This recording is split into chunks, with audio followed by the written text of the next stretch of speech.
And then a black Gemara.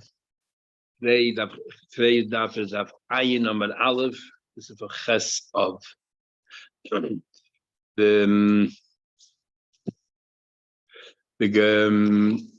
Gemara is the final now the top line. We're still continuing the different therapies and medicines that one should use for the following sicknesses. La chazisa. So if you have this boil that's moist on the outside and dry on the inside, or dry on the outside, moist on the inside. Leisei shev chite arzniasa. What you do is you bring 7 kernels of wheat, large ones, the niklino, and you roast them amora chadata on a brand new shovel and made out of metal. The nafik moshcha menayu, and let the oil ooze out from these kernels of wheat. The nashif, and then you go ahead and you smear it over yourself. He used this antidote for a goy who had leprosy, and it worked. Teacher asked a question. The Gemara Avodah Zarah says you're not allowed to heal a goy because you're supporting someone who is an idol worshiper. So Teacher gives 3 answers. He says the answers.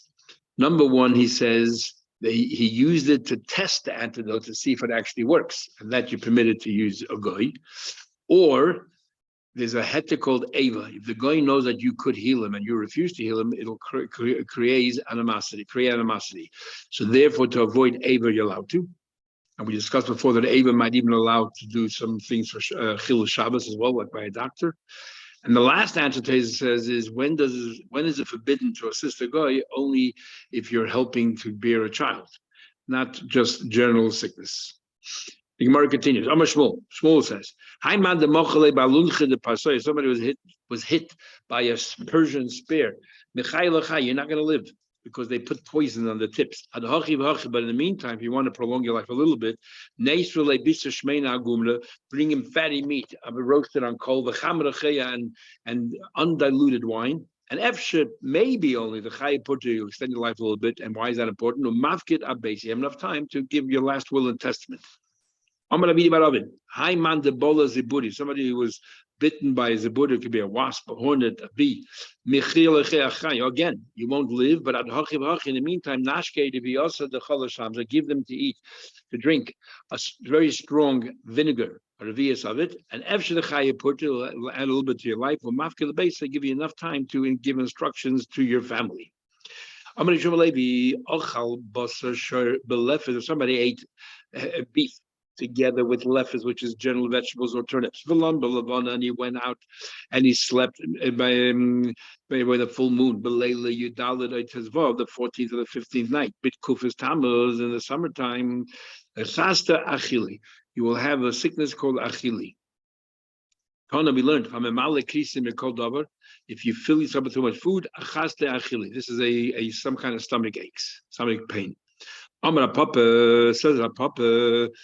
If you eat too much, overeat, even dates, it's bad for you. Pshita, why should it be any different? I would have thought, we know it says, Tamri misava, that dates are good for you, it sates you, and it makes you feel warm, it loosens your bowels, makes it stronger, but it doesn't make you want to eat only heavy foods.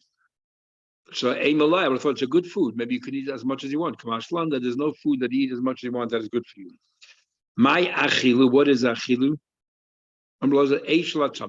Achilu is, we said before, achilu is fire the bones. My eish, what sickness is that? Eish garmi. Garmi is bones in Aramaic, fire the bones.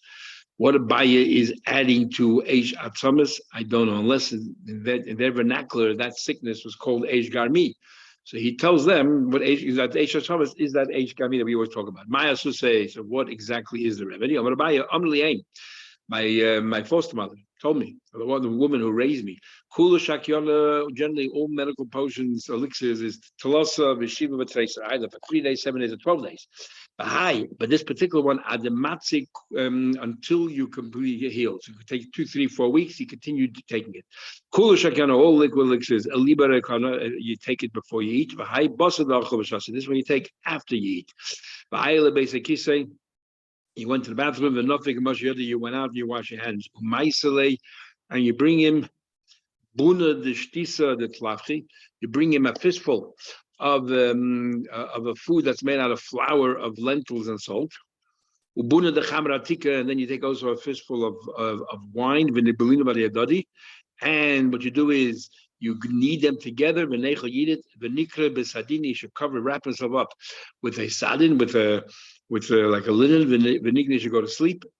The leka the nukme at the koimenashi. Nobody should wake him up until he stands up on his own. But as soon as he stands up, lishkele sadim, take the sadin away from him, and the fever will go away with it. If he doesn't take it away, hadar Eloi will come right back. Amal Elio, Rav Nosson, usually we translate Elio Navi. He brings that in Hilchos Tefillin, that many times the Gemara says Elio, it means there's a certain Amora called Elio who lived for 400 years, and therefore he straddled the Tanoim period and Amoraim period, because to say it's Elio Navi, people have a problem. In this case, it's not a problem, but Elio Navi cannot tell us a title of a Shemaimi. So therefore, they want to answer that this is talking about generally it's not Elio Navi, here it's not really halacha. It's just more to do with health. Elio Nasan, achal shlish, when you eat a third, and vishtei shlish, and drink a third, but v'hanach shlish, and leave a third of your stomach empty. L'shetich, if you get angry, tamud amaluch, you have where the anger should settle. Torah B'chia originally over the Cholemayim, someone wants to make sure they don't get sick in the stomach. You should dip your bread into wine and vinegar. And kayitz v'chayde, summer and the winter, sudascha shaham nascha mimenu. If you want to make sure that you don't, so first of all, dip everything in. Second thing is that there's suda that you really enjoy. And don't overeat. Never delay going to the bathroom if you have to urinate. If somebody drinks tilya chiblas, white wine, which was atrocious, or chast, it will make you weak. There's 60 different kinds of wine or grapes. For wine, the best one is a red wine that has a good fragrance, and the worst wine is tilya chiblas, white poor wine. There's white wine, which is very poor. Those who wake up in the morning and they sit next to a fireplace, and they smear themselves oil, they go outside in the sun. He will come a sickness of weakness. Hake his dam. There was a lot of bloodletting in those days for help to the circulation. If somebody was make his dam, which weakens you, immediately he had intimacy. The result will be that he'll have weak children. Both he and his wife did much worse than weak. They will be extremely weak, and Rashi said it's some kind of disease. We have a worm inside your brain. Didn't eat anything. If they went, they ate something in the lesson, but then it's all right. Ravhuna's son Rabba said, if somebody came home from a trip, and the first thing he did was a shimish mitasa, he had intimacy because it requires energy, and he doesn't have that much energy because he just came back from a trip. What kind of children will he procreate? Weak ones. Basically, somebody goes from the bathroom again. You're also weak. You don't have intimacy. Wait the time that to walk a half a meal. A meal is an argument in Rashi and Rambam whether it's 18 minutes or 24 minutes. So either wait 9 minutes or 12 minutes. Because the demon of Beisakisi escorts you. If you will have tashmish within that time, you'll have children that will have epilepsy. So what we learned. If somebody has intimacy while he's standing, a chasta obviously will have cramps. If he does it sitting, a chasta delaria. Delaria sounds like delirious. It's some kind of sickness. If they did it that she was above and he was below, a chasta delaria also have the same sickness. My delaria, what is it? Sam delaria. You know what the answer to delaria is? Darder. My darder, what is darder? It's saffron that is grows next to the fence, made out of thorns. So we don't know what delaria is. We just now know what the answer is. A papa, always he would chew it to bolale and swallow it, and these saffrons, and a puppy, olive would chew it vishadle and toss it out. If somebody does not know how to have intimacy or is not capable, let's say he's impotent, lace a gimel, what he should do is bring gimel kafizi kurtumi. He should bring 3 jugs of kurtumi of saffron, the chuchi, which over here the chuchi means that it's the excrement of a sheep. Then the coin, then the kfizi, Rashi says is a jug that contains 3 revius. Then the doikni, you should grind it. When it's shlakino b'chamra, then you boil it up with wine. When you should drink it, this made me youthful again. 3 things make a person weaker. Pachad, if you're constantly worried and you have this fear. Derech, if you're traveling, so you're worried against as well. And the oven sin. Taisa says sin. I'm not sure if you're worried about the sin. You're worried about the punishment of the sin, the repercussions. Pachad, it says, libis acharchar, my heart wrapped around me. As avani koichi, my koyach left me. So therefore we see that just generally they are worried. A person is constantly a worrier, a pessimist. Derech, traveling, see, but derech koichi. That by traveling I lost my koyach. Through sins, it made me weaker. I lost my koyach. 3 things. The 3 make a person weaker. If you eat standing, you drink standing, you have a relation standing, intimate relations, all of them weaken you. The 5 things that you do that brings you closer to death than living. If you ate, you stood up straight away. So that's not, and you don't give a chance the food to settle. You drank, you stood straight away. You have bloodletting, you stood straight away. You wake up in the morning and you jump right out of bed. Or you had relations with you jumped out of bed. Shisha, 6 things are maybe do them, you die straight away. If you did the following 6 things, you came back from a trip, but again you were exhausted. He's down. The first thing he did was you did bloodletting. And then followed go to the bathhouse. You drank, you inebriated, you stuck, you got drunk. On the ground. And immediately after that you had tashmish. It's a very busy day. These things will kill you. Who should also consider if you do in the order that we just mentioned. You can see the mace.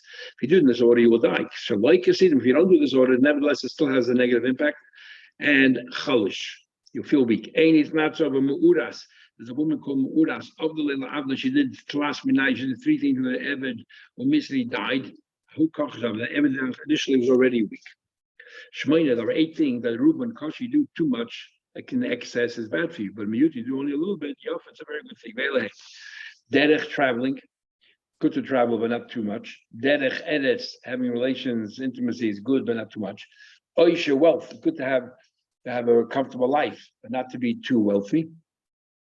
And Raja said the reason because that it prevents you from learning Torah and you become very arrogant. Umalacha and work, you need to have work, but don't work excessively. Yayin, the same thing with wine. Everything's good in measure. And Vishena, sleeping, and chamin. And to either drink or baby don't have water. It shouldn't be too hot. But if it's tepid, it's good. Causes dam and bloodletting. It's good to do bloodletting from time to time. Shmoina, 18 matim zeda, they reduce the capacity of the sperm. Hamelach, salt. Rav, hunger, nesek, and leprosy, bechia, crying, b'shena, sleeping on the ground. They got godias, the koshes and hapshlev is not in the right time. Causes dam, and if your bloodlet lemata below your male organ, kiflayim, it does double the damage. Tam you learn kishem shekosher lemata kiflayim, it does double the damage if you do bloodletting on Gosiyayifai. Kach yofel lemayla kiflayim. If you do it above, so your stomach get higher, it's double the benefit. Amra Papa says, Lamata, we say Lamata Milabeim, below the male parts. Lamaila is Lamaila Milabeim, above. Because Shleib is mana and hops, that is not the right season. Tell me, learn, Kashem Shekosh Shleib is mana, just like not the right season. It's bad for you, Kach Yofa Bismana. But the Bismana, if it's the right season, it's perfect. Amra Papa says, Zmana Tamus. The season is Tamus, and Shleib is mana. And the wrong season is Tavis. The rest of the year it doesn't improve, doesn't make a difference. Like better or worse. It says in the Mishnah, if a guy says, Kisfu get least, you write a get to my wife, and then that suddenly you became a bit mentally imbalanced. And we said it happened because you drank wine before it had a chance to ferment, and the name of the demon is called Kurdiopis. And we need to know the name. So if you put an amulet, the question is, And the Chazav, and then the Mishnah said, so first he wrote a get normally, and afterwards he had a seizure. And then he says, no, cancel the get. We ignore what he says. So the question is, so what do? Do we go ahead and give the get, or do we wait till he becomes sane again before we give the get? Says the Gemara, Machlekes between the Shlaki and the Shlaki says, Shlaki says, the Mishnah says you ignore him, so you proceed with the original instructions when he was perfectly sane. And Rabbi Yechonah says, no, we ignore his second command, but we don't give the get yet because the fact he's not sane right now. In Kaishin Ela Klishtafa, when he improves in health and his mind, then we will give it. My damage lucky, it turns out we completely ignored what he said, so therefore you proceed. Rabbi Yechonah says, it means that it's cancellation, not a cancellation, but you cannot proceed till when he gets better, you don't have to ask him again. But you don't write until he improves. Says the Gemara in the Mind Committee, what exactly is the argument? The Shloki says it's no different than sleeping. A person who has this kind of a seizure is no different than sleeping. And a person asleep, the shliach can give the get even while the person is asleep. The shloki like a person is sleeping. And the said, no, a person has a seizure, it's temporary. At this moment, he's a shaita, and a shaita cannot give a get. Big Machlek is the Rambam in the Torah. We say for shaita, there's a big situation on this. If shaita sends out a shliach, a normal person is a shliach. And before the shliach was able to present the get, the shaleach sends it became a shaita. What happens then? Midrabanan, of course, is not about get. It's mahatayra. And the question is, when I'm a shaleach, does he give over the agency to the shliach? Now the shliach already has all the power vested in him, and he's independent. So we don't care if a shaleach now is a shaita. If shaleach dies, obviously there's no one to ask him. It's very free. But if a shaita, he can still proceed. Or do we say no? The shliach is constantly an extension of the shliach, and the moment shliach becomes dysfunctional, the shliach can no longer, continue with that shlichus. But the Rabban definitely the says compared to a shaita. Why does he compare it to sleeping? He says, when a person sleeps, you wake up. You don't have to do anything. But hey, you need an antidote. And therefore, because we need an antidote, the mission is therefore, in the Gemara, it's not the same as sleeping. It's more like a shaitan, and you cannot proceed with the get until he becomes better. And Shlok is nami in the dami. Why did he shaitan? Shaitan, we have no cure for it. Hi, Sami beyond here we have a cure, so it's more like sleeping. What's the cure? Bisra sumka, we said before, taking red meat, agura, putting it on cold, chamra marka, to drink diluted wine. Says the Gemara, did Rabbi Yechonah actually say that you cannot deliver the get until he becomes better? First of all, I have a kasha from the Lambayr, which is not a strong question because you always say Rabbi Yechonah arguing the Lambayr, but we have a price. First, if you go ahead and you cut through a person's trachea and esophagus, you understand with majority of it, which means he doesn't have much longer to live.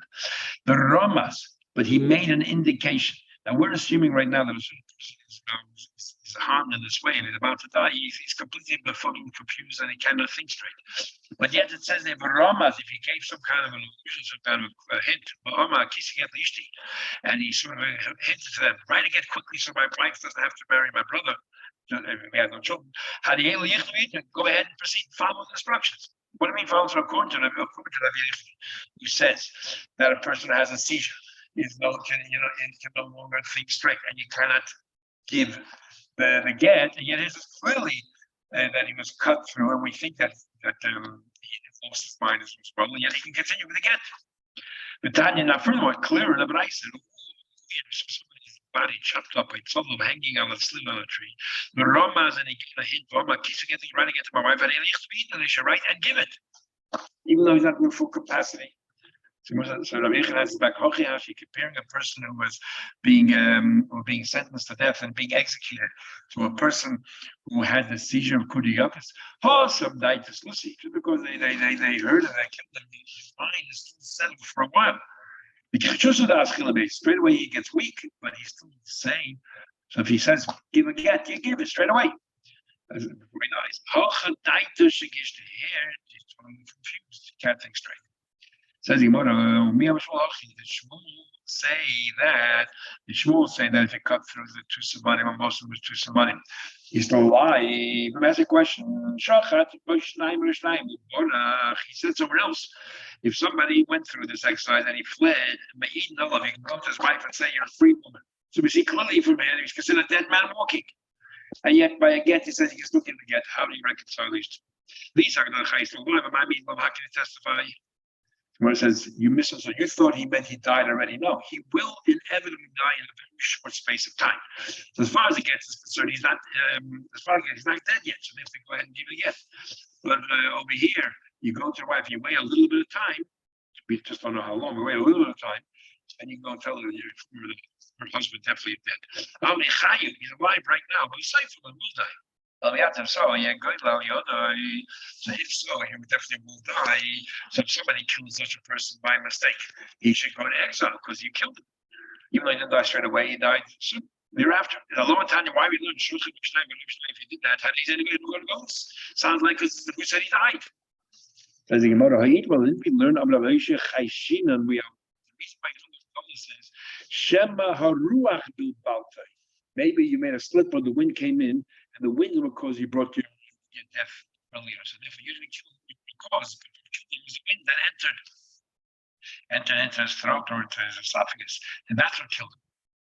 Or you know, maybe he jumped around, and that was brought his death. So if he didn't for killing him, but shaking, maybe there's a special case. He dies on account of the exempt. So we have a machlekes of whether it's because of the wind or because of that he jumps around and therefore it's not your fault. Either it's not your fault because he jumps around, it's not your fault. Taisa has a discussion when these two opinions are arguing, or they're just giving two sides. My benaya, what would be the difference between the two svaras? Ike benaya is a shachte base of the shishavi, shachte in a house with there's no wind. Or prichva jumped around. So if the wind is what caused, that's why you don't get. You have to go to goats. But if it's a jumping around, he did jump. Or he shechted outside, so there's a wind, but he didn't jump around. So if it's because of the wind, you're exempt, then you're exempt. But if it's because jumping around, there's no jumping around. And Jason explains as an argument. Everyone agrees that the wind, killed you. But the first opinion, the second opinion says the reason why the wind was able to enter is because you started. So therefore, the wind is a continuation of what you started. It's as if you brought the wind in there. Another one says every time you and therefore when you shechted him, he's jumping around as part of the shechita. So again, it's not your cause. You made it happen. Second, but further says the Mishnah, people, let's say he was sane, he was normal, and then he lost his ability to speak. Like they said to him, get to your wife. And then we ask him, so he nods his head, and then we test him 3 times. We ask questions, reserve a yes, 3 times the question reserves a no. Says the Gemara, how do you know when he shook his head? No. It's no, maybe some of the sickness that he has caused his head to jerk from left to right, or right to left. Or maybe the sickness that he has caused him to jerk his head up and down. How do you know it's a sign of yes or no? We say, we pause, we ask the question, let him nod which way he nods, and then we ask him the same question again a little bit while later. And therefore now we know that the same thing happened. He did the same thing, the same result, up and down or sideways. So therefore we know that this is what the answer is. Rashi seems to be saying you ask the same question again an hour later, which then would mean 6 questions become 12 hours. Or Rashi Lav Dafki means the same question, means he continued the same questions. Maybe that is a sickness, that every hour he has to nod his head up and down or sideways. And that's what maybe that's the sickness causing to that. I mean, unless we answer, you know what? We say Chadla, the first question, let's say, is negative, and Betrein, the next 2 questions are positive. And Trein Lav, then the next 2 questions are negative, the Chadhein one positive. There's no such sickness that it goes this way. So either it's all up and down or sideways. We say but we ask him questions, things that, for example, he needs in the summer, it's wintertime, and we see how he answers to see whether he's on the ball or not, or things that you need for the winter and it's summertime. So the Gemara, talking about a coat. And then if you ask him in the summer, do you want your coat? Obviously, you don't need a coat if he says yes, he's not aware what's going on. Or Sadini, he wants to wrap himself up in linen. Maybe he has a fever and he needs to cover himself up. Or maybe he has the chills and he needs to warm himself up. So even though it's summertime, or in the summer, maybe if it's in the summer, and therefore maybe it's like winter because it became what do you call it? Maybe in the winter suddenly he became very hot, has a fever, and the winter therefore doesn't need the things normally you provide for the winter. You need summer things. How does that prove? Ellingmar concludes bepeda. You're talking about fruits that are not common different seasons, and you talk about the fruits. And Teza says they're not actually asking if he wants this fruit, because there are times that you can bring winter fruits in the summer and some fruits in the winter, you can preserve them. It's talking about, we ask him, we should go to the tree and pick the peaches now as winter time. Or, a winter fruit we ask in the summer. Then it's obvious that that he's not exactly full capacity. Okay, we'll stop here. We'll continue tomorrow. Mitzvah Hashem.